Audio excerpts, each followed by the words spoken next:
ಮಹರ್ಷಿ ಕಾತ್ಯಾಯನರು ದೇವಿ ಆದಿಶಕ್ತಿಗಾಗಿ ತೀವ್ರ ತಪಸ್ಸು ಮಾಡಿದ ಪರಿಣಾಮವಾಗಿ ಅವರು ದೇವಿಯನ್ನು ತಮ್ಮ ಮಗಳಾಗಿ ಪಡೆದರು. ದೇವಿಯು ಮಹರ್ಷಿ ಕಾತ್ಯಾಯನರ ಮಗಳಾಗಿ ಜನಿಸಿದ ಕಾರಣ ದೇವಿಯನ್ನು ಕಾತ್ಯಾಯಿನಿ ಎಂದು ಕರೆಯಲಾಗುತ್ತದೆ.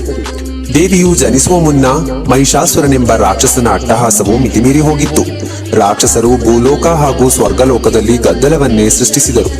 ಇವರ ಅಂತ್ಯಕ್ಕಾಗಿಯೇ ದೇವಿಯು ಅಶ್ವಿನಿ ತಿಂಗಳ ಕೃಷ್ಣ ಪಕ್ಷದ ಚತುರ್ದಶಿಯಂದು ಕಾತ್ಯಾಯನ ಮಹರ್ಷಿ ಮನೆಯಲ್ಲಿ ತ್ರಿದೇವರ ಪ್ರಕಾಶಮಾನವಾದ ದೇವತೆಯಾಗಿ ಜನಿಸಿದಳು.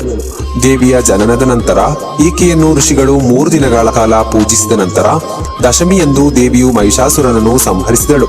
ಶುಂಭ ನಿಶುಂಭರು ಸ್ವರ್ಗದ ಮೇಲೆ ದಾಳಿ ನಡೆಸಿ ಇಂದ್ರನ ಸಿಂಹಾಸನವನ್ನು ಕಿತ್ತುಕೊಂಡಿದ್ದು ಮಾತ್ರವಲ್ಲದೆ ನವಗ್ರಹಗಳನ್ನು ಕೂಡ ಒತ್ತೆಯಾಗಿರಿಸಿಕೊಂಡಿದ್ದರು. ನೊಂದ ಎಲ್ಲಾ ದೇವತೆಗಳು ದೇವಿ ಇದ್ದ ಆಶ್ರಯಕ್ಕೆ ತೆರಳಿ ಅಸುರರ ಅಟ್ಟಹಾಸಕ್ಕೆ ಅಂತ್ಯ ಕಾಣಿಸುವಂತೆ ಪ್ರಾರ್ಥಿಸಿಕೊಂಡರು. ದೇವಿಯು ಅಸುರರೆಲ್ಲರನ್ನೂ ಸಂಹರಿಸಿ ಎಲ್ಲರ ಭಯವನ್ನು ಮುಕ್ತಗೊಳಿಸಿದಳು.